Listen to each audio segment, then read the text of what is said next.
Welcome to the Under 8 Podcast, a daily college basketball show brought to you 3 times per week in under 8 minutes. At the time of recording, it is Sunday, February 11th, 3:59 p.m. My name is Josh Mullenix. On today's pod, the quest for scoring glory continues for Catilin Clark, and Kansas gets a crucial win in the Big 12 race. It's all right now on the Under 8 Podcast.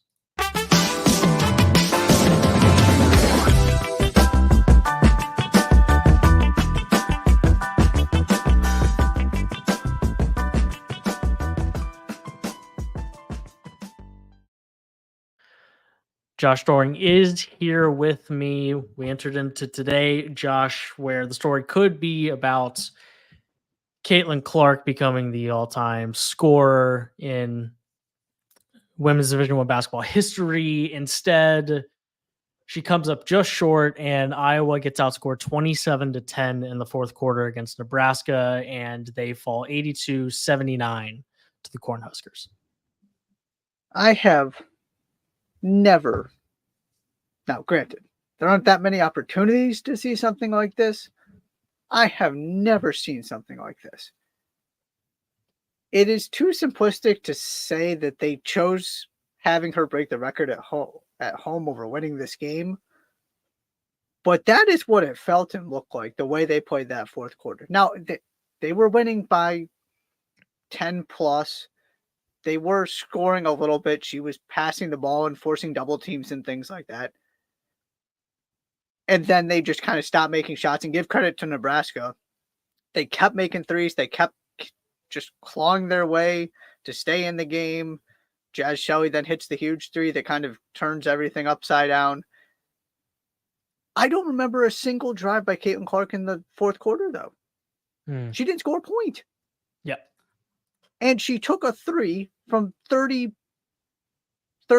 feet down one that you could have held for the last shot of the game. Mm-hmm. It was a combination of they just didn't play well, but also they were so clearly trying to get out of that game without having her break the record. And by the way, are now no longer, Ohio State is about to tip off here, but as of right now, as we're recording this, are no longer in control of the Big Ten Conference and will have to beat Ohio State hypothetically just to share the regular season title. It's great for women's college basketball that everybody, and women's sports in general, that everybody started tuning into this game and that it's this big thing. I'm all for that. I just don't want us to lose sight of the fact that they completely changed the way they played, and that is a problem when you are built around one player. You ready for this? I don't know, blame am him. I? I don't blame him. What makes you say that? I mean, what actually changes about the rest of this season because of losing at Nebraska? What actually changes other than winning a Big Ten title? Well, that would be, you're probably assuming. And on a resume, nobody cares whether it's a conference game or not. Like, the resume doesn't take into account whether it's a conference game or not. Right. My answer to that, it's all hypothetical, right? If Ohio State beats you or somehow ends the regular season because they lose another game somewhere in there and Ohio State runs the table, and then Ohio State goes and wins the Big Ten tournament or something, because I was thinking about this. Maybe that costs you a 1 seed. Maybe. This is all hypothetical, though, right? It depends on if they beat Ohio State. Because if they beat Ohio State, then you're at least even in the win column, so you're going to be fine. You're going to have at least a share of the regular season title. They're probably going to get the 1 seed, and the answer is not all that much. You're putting yourself in a dangerous position, though, if you don't do what you're supposed to the rest of the way. That's the best answer I have for that. I just really care about regular season championships, and you know that about me. So that's my best answer, is it makes your job more difficult to be outright Big Ten champions. And Catilin Clark breaking the record at home is about 37 times more impactful than a Big Ten regular season championship. My counter to that, because you can't really disagree, and that is part of what is frustrating about this to me, is that you are right. That we care more about Caitlin Clark than we do about the actual, and this has been our thing from the beginning. We talked about this in the NCAA tournament last year, that the spectacle is bigger than the actual sport and what happens on the court. And I will always be frustrated by that. The only thing I would say to that is this isn't a women's specific thing. It's no, not. not necessarily. This specific instance is not. That's an unfair thing to say. That what's happening with Caitlin Clark's scoring record right now would happen. Would any player, man or woman, would want to break the record in front of the people? Sure. Yeah. So that statement you just made was incorrect. What I didn't say was, I'm talking about just the general, not necessarily, I wasn't necessarily talking specifically about the record, just the general way that this all goes. Going back to the NCAA tournament last year. Yeah. Sure, but that's what I'm saying. These are not the same thing. It's not the same thing. Talking specifically about the record? Yes. It's a completely different thing. Sure. And of course she wants to break it at home. The other thing I was going to say is the way that they're getting support on the road at least makes that a little bit different. But I mean, absolutely. If you have control over it, then of course, if they're winning by 20 and she's got 30 points with 2 minutes left, absolutely pull her, or just don't have her shoot to break it at home. I don't have an issue with that at all. And you're absolutely right. That's not specific to her. But the idea that can somehow take priority over, and that's where it's this delicate balance, because to me, that is part of the reason they lost this game, is that they stopped doing what they do and played completely differently in order to have her not break the record, which, like you said, maybe that's just a decision that it's worth it. And I'll just disagree with that fundamentally. The other part is they also just didn't play well. So it's not like it's you can't just make it definitive, because it's a combination of the two. Nebraska kept making shots as well.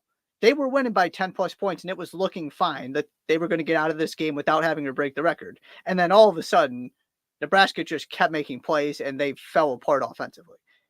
You couldn't have seen that coming. So that's why I do go to their defense a little bit. It was just a very, very strange confluence of events. Yeah.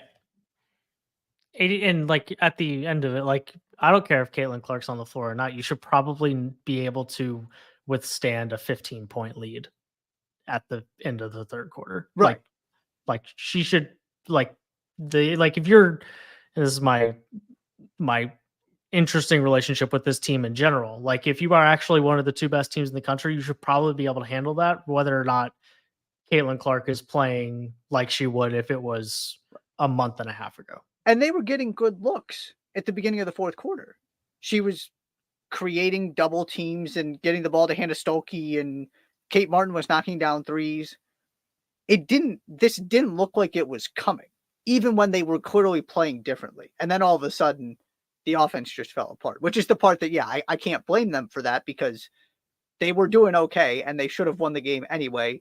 And this was not the sole reason why they lost, is that they started playing this way, because they were doing okay until they weren't. Mm-hmm. UConn on the road, South Carolina, they maintain perfection. 83-65, 8-point advantage in the first quarter, kind of parlayed that over and over again and win by 18 to the Gamecocks, despite losing the fourth quarter by 7 points. South Carolina shoots 46% from the field, 37% from the 3-point line. They just kind of keep on cruising. And, if for UConn to have a chance to win this game, Paige Beckers was going to need to be way better than 20 points on 20 shots. And that's okay. UConn is not as good of a team as South Carolina, but if there was a way for the Huskies to win this game, that was going to be a big part of it. And that's not what they got on Sunday afternoon. No, you were going to need 50 plus from her and Aaliyah Edwards. Yeah, you didn't get it. And if it's going to need to be efficient, and it wasn't, they're doing what they can with so many injuries. You thought maybe they could at least keep this kind of close, especially when Camila Cardoso is not there. And then Ashlyn Watkins comes in and she's really good. And Tahina Pau, my favorite name in college basketball, by the way, had 16 in the first half, found her shooting stroke. Yeah. Nobody's beaten South Carolina on that floor anyway. And Mhm.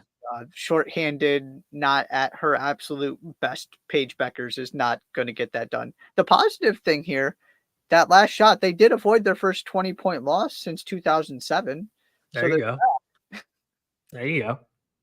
Small silver linings, right? yeah. South Carolina's quest for perfection in the regular season will look like this: at Tennessee versus Georgia versus Alabama, at Kentucky, at Arkansas, and then they play Tennessee again in the final game of the regular season. So no more, at least as of right this second, ranked teams on their schedule, but they will play 3 of their final 6 games on the road in that quest for a perfect season. It's not like this team is loaded with all of these surefire first team All Americans where you came into last year going, oh, okay, Aaliyah Boston, of course. Of course, Camila Cardoso is going to be that player this year. She's been really Mhm. good. Still would say she's not even Aaliyah Boston, but they didn't even have her for this game and it didn't matter. And they're doing just fine when she's playing for Brazil in World Cup qualifying, or that's the soccer person to me, World Cup qualifying, Olympic qualifying. They are a machine, and it, we're going to have to see whether the downside to having a regular season like this with the Gonzaga one on the men's side, and obviously South Carolina's done this, UConn's done this, all of a sudden it kind of doesn't matter unless you actually win the whole thing. Clearly they're the best team in the country. They make it look pretty easy most nights, and this was certainly not an exception to that. Question is, can you win when it matters most in March, and how do they handle what happened last season and the way this is all going to shake out, where you've got an Iowa there, you've got an LSU there, you've got all of these other storylines and things coming from last year's Final Four, that it almost feels like we're not even really talking about the South Carolina team very much because they just make it look really easy and do what they're supposed to every time they take the floor. Yeah. Yeah, well, South Carolina did it again. That's kind Yeah, of where that's kind because of where we're at. they're so good, it's boring. Yeah. There just isn't that much to say because it all speaks for itself. Last but not least, in the Big 12 on the men's side on Saturday, Kansas 64, Baylor 61, an important outcome for the Jayhawks as they continue. They try to keep pace in the Big 12 regular season championship race, and it was not especially pretty from either side of the aisle. You got, Hunter Dickinson needed 19 shots to get 15 points. You were without Kevin McCullough in this game, but ultimately it was just enough for Bill Self's team, 64-61 over Baylor to get it done. And really, like, if you lose that one, you're sitting at 6-5 in the Big 12, and it's probably over at that Yep. point in terms of trying to win a conference title. Now they're 7-4, a game back of Houston, still very much in the race, and a 3-point win over Baylor is the reason why. Especially on a weekend where, had this gone the other way, Baylor, Houston, and Iowa State all would have won. Yeah. So not only would you not have been able to make up ground while playing at home, you would have actually lost ground to all of the teams that you're looking up at the top of the Big 12 standing. So yes, had to have this one if they're going to pull this off. Nick Timberlake sure did a lot of things. Some of them were good, some of them were bad. He did hit a 3. He got some important rebounds. He did make a lot of good contributions. He then also left, I think it was Jaden Nunn, if I remember correctly, wide open for a chance to tie the game, and then missed a free throw so that Jacoby Walter got a shot again to tie the game. Yep. They nearly got this thing to overtime in a game that should not have been this close. This is part of the problem when you have basically 5 players and one of them is unavailable. Yep. Now all of a sudden Nick Timberlake is in your starting lineup, which means he's not even able to come off your bench, But they did find a way. They did get some contributions from the guys who took the floor that are not outside of the 4. Johnny Furphy was really good. Baylor did Baylor things and turned the ball over 21 times. You can also flip this and say if Baylor had taken care of the basketball, they probably would have won. Yeah, 21 turnovers and 8 of 26 from the 3-point line when you're the best 3-point shooting team in the country, or one of them. I haven't looked in the last 2 days, but from a percentage standpoint, one of the best 3-point shooting teams in the country. You would think with only those 2 pieces of information that Kansas would be more convincing than that at home, but they were not. Yeah, it's really just neither team was great, and Kansas, as they very often do, especially at home, found a way to eke it out, got the important win, and now we get my big question starts again. They're going to Lubbock.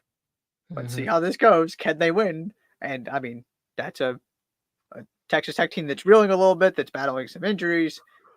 That's a game you can win. We haven't seen them actually do it yet, but we're talking about something different. If they find a way to, after winning this one, to get that one as well, then they're right there with everybody else in the Big 12, and they're going to put a lot of pressure on teams as we head down the stretch here. Indeed. Anything else from the weekend? I know you really want to talk about Gonzaga and the opposite end of that, which is Kentucky. So Gonzaga, and I want to hear just a couple of your quick thoughts there. Gonzaga, that's a massive, massive win.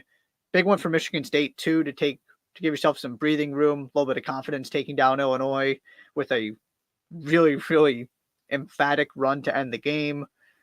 Those were the other couple things that stood out to me this weekend.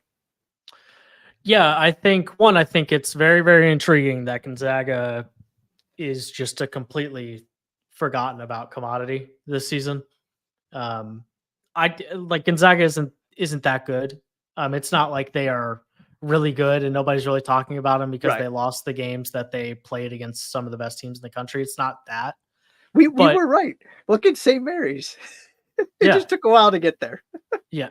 So, but they just won at Rupp, a team against a Kentucky team that at times this season has looked really, really dangerous. So that's number one. I'm not saying that this is going to be the year that Gonzaga wins a national championship.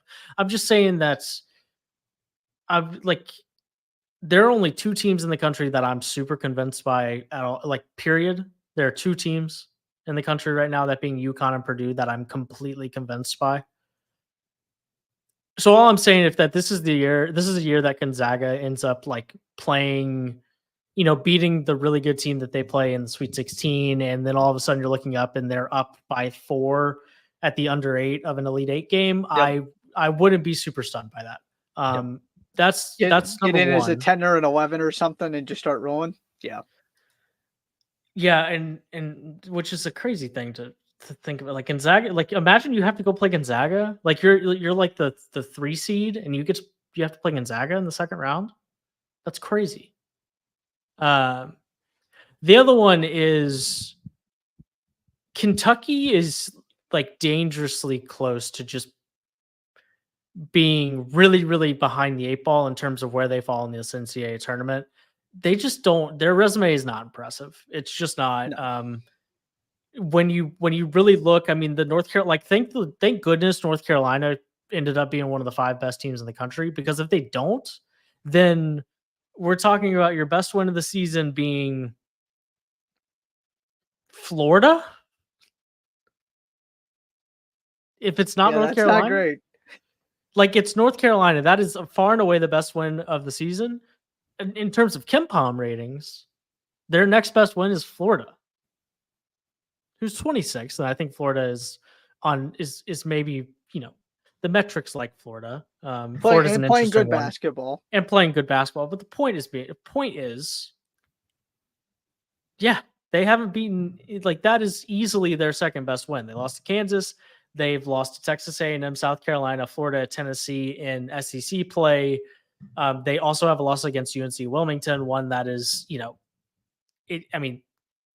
Tycho Siddle's squad is not bad, but they're a sub 100 KenPom team.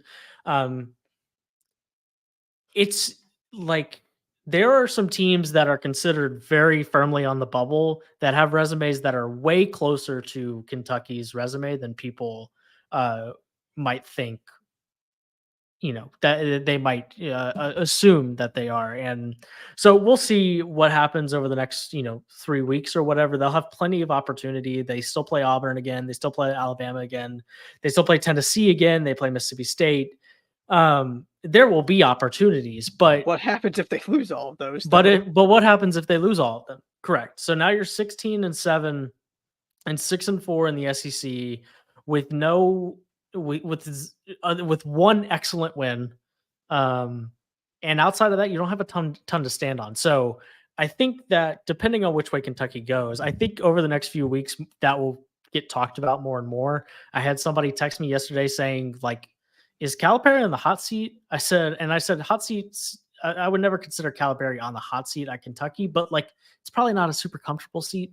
And you and I talked about this preseason about this being a return to, what, I'm just going to go get every single freshman and we're going to do this again and see how it goes. And there's some nights where it's like, yeah, that was awesome.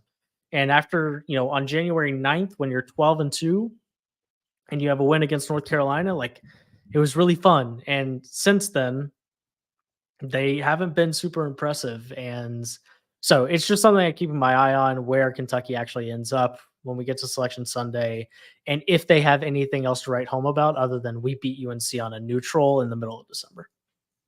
The one thing I will say is, and the reason I'm holding out hope, because I bought into this team very, very early on, maybe if they get everybody back playing together for an extended stretch here, because it's been so in and out and kind of just scattered about who's available and what rotations and roles people have.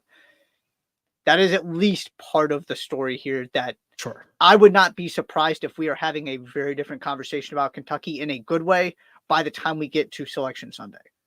They got a lot of work to do between now and then to get there. I am not giving up on this team quite yet, though. You're absolutely right. They got to do something or this is going to get real dicey. And then it might just not matter if they get hot in March because they're a 9 seed or because they're an 8 seed. And even if you're playing well enough to make a deep run, if you were a 6 seed, you run into UConn or Purdue in the second round, and you're just, I wouldn't bet on them to win either of those games right now. Josh, anything else from the weekend? That's all I've got. Quick Super Bowl pick. Chiefs. I'm not betting against Patrick Mahomes. People keep telling me that the Niners have the better football team. Yeah, so did the Ravens. Yeah. And Kansas City has the better defense. To me, that's the difference here. Those two corners are going to do some damage, and Brock Purdy's life is going to be a lot more difficult than going up against the Lions secondary. That's my rationale. Yeah, the Chiefs have Patrick Mahomes. That's my rationale. And everybody else around the country keeps talking themselves out of Patrick Mahomes, and it's a lucrative business model over the last couple of years in the playoffs because people keep talking themselves out of Patrick Mahomes, and now we got Patrick Mahomes as an underdog in the Super Bowl again, and it's not something I'm upset about. But yeah, it should be. I'll hit you with the cliche of I'm just looking for a close game. But no, I'll go with the Chiefs. And then we have to start having really serious conversations about, Tom Brady's not even cold yet. And Patrick, and we've already got another guy on pace. And I know that's not usually how sports work. Very rarely does on pace actually lead to, that's how it ends up. He's kind of keeping the pace up though. But to be this deep into it and still on pace is a little wild. Like you said, Monday, Kansas is at Texas Tech. That's a big time matchup in the Big 12. A couple of good matchups on Tuesday evening, and we'll discuss what the biggest stories are once we get to Tuesday evening. That's the next time we will see you. Until then, be sure to subscribe to the podcast wherever you listen to your shows. Follow the Under 8 Pod on Twitter. Subscribe on YouTube. This has been the Under 8 Podcast for Sunday, February 11th. It is 4:23 p.m. Thank you so much for being here, and we will see you next time.